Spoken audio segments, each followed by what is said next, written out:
Some of the healers they kind of sense it's their own power. They don't know how they have it. They don't know why, but they go into an altered state and the power seems to increase. Right. And in terms of their modalities, weren't like acupuncture or any of those things. There wasn't any tool involved. It was just their presence, and perhaps a touching or a not touching doesn't make any difference. Mm-hmm.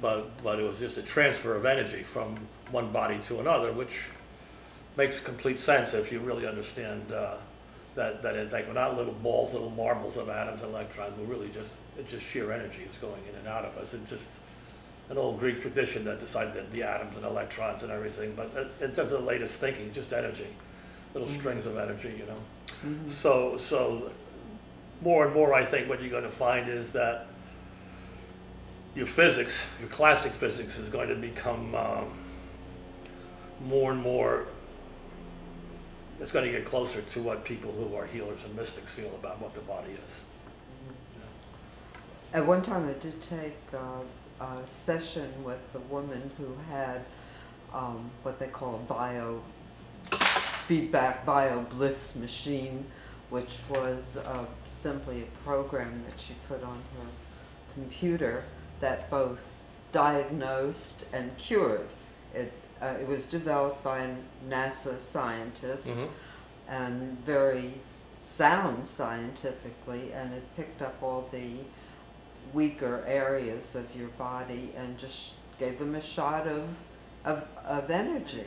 I thought that was maybe not complete as far as I was concerned, because there were things that it didn't pick up. For what reason, I don't know. Maybe because they were not fixable. Those kind of mechanical electronic things that people come up with are like always interesting, like we know that acupuncture works because it has a 3,000-year history, you know. So I've had it myself for times. It's just simply amazing.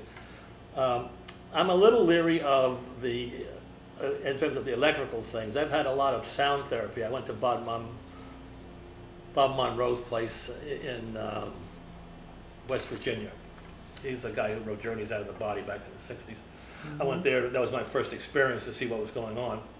And he used sound basically to help you get to that state where you could begin to go out of body, or you could begin to have lucid dreams, whatever.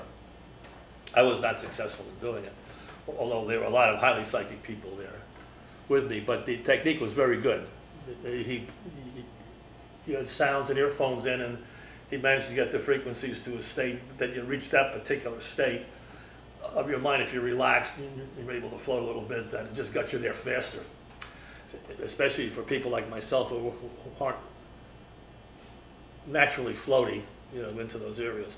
But I'm a little suspicious of the energy things, because that I think that the body's energy, this kind of psychic healing energy, is not quite the energy that we're talking about. It's the term that everybody uses as though it's interchangeable with a 40-watt bulb that's shining on me now, so my face will be lit up, you know. But it's not really the same kind of energy. It's not the stuff that you put your finger in. It may be, even at very low voltages, it's not the same. I think it's a different kind of psychic energy, healing energy, that kind of body energy, that life creation energy, I think is slightly different than the energy we get off electric power plants, even if you bring it down to a kind of minuscule level. And you know what really struck me to that was when I was watching something on the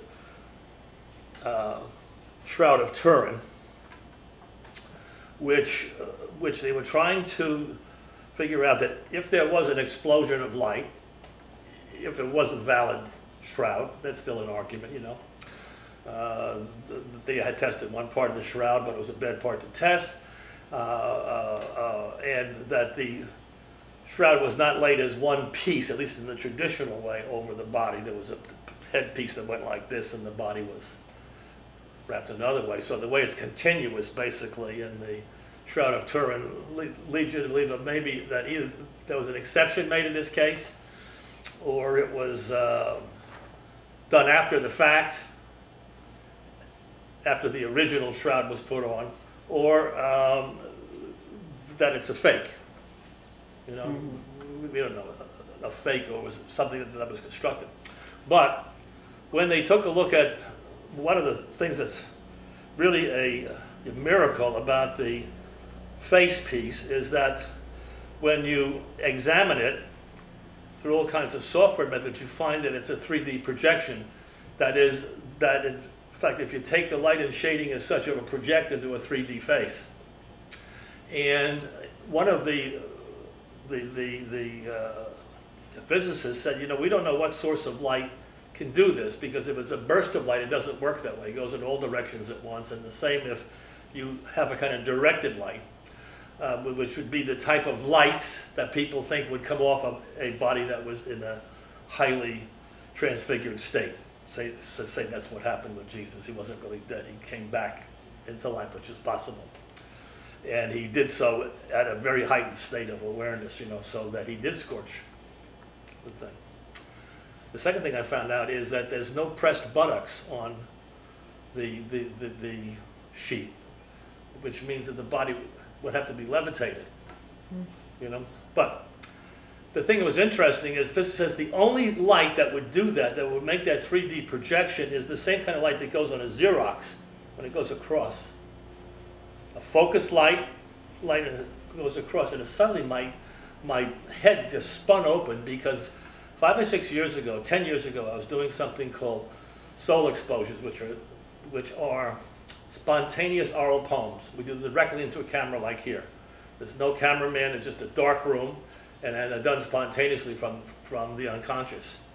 And this particular poem, which we call a speaking, I was arguing with God, and I was asking God to show me some proof.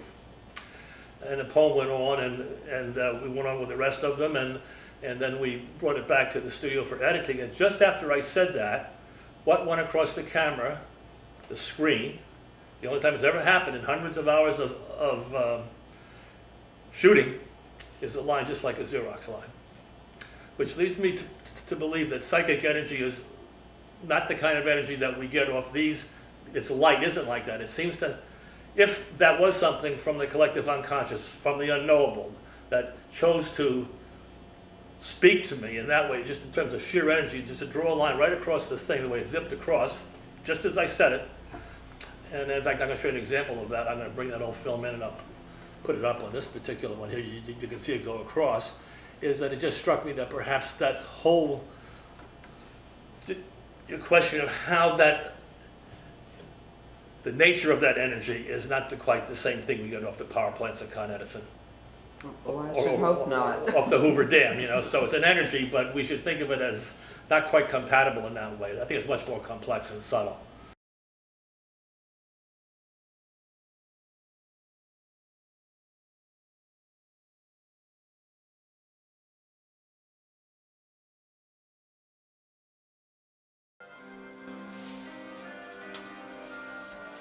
Sometimes,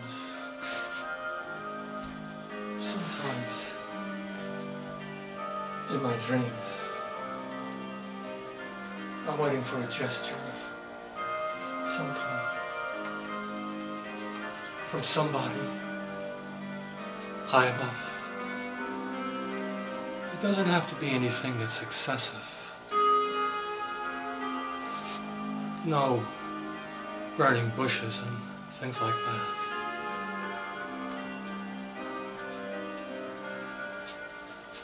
But I would like to feel God's finger just once. I feel you. You know, all those little visitors that come in and I feel you inside me. confuse the issue.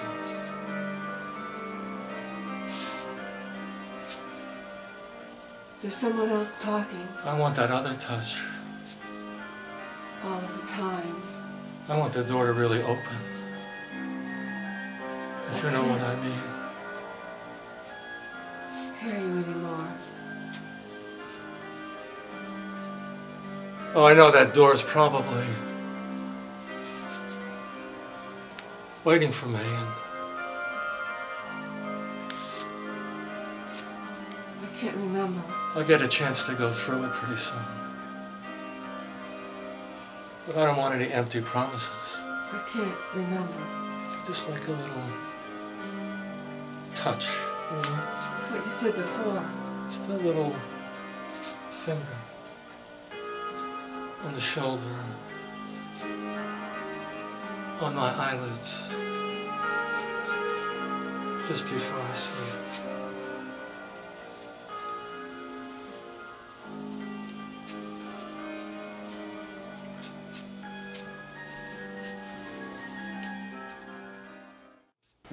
So anyway, that just shows you if you keep your eyes open and you observe things and keep them there. I never knew where that little jiggy line came from. It never happened before in that camera. It never happened again in hundreds of hours of shooting. And it came right at that time when there was looking for a response from God. That was the poem went like that. It was just speaking to God, basically. So that makes you kind of think a little bit. If the only way that that face could come out like that was if that kind of light, which didn't exist at that time, there was no Polaroid light to make it go across in a thin line. There's no way to do it. As far as I know, that it must have been a psychic light of some kind, assuming that they're both of that nature. So anyway, that's a little aside of the thing, but we're speaking about energy and healing. I think the energy we're talking about is a much more sophisticated energy than what we know of as energy. It's not D batteries or AA, which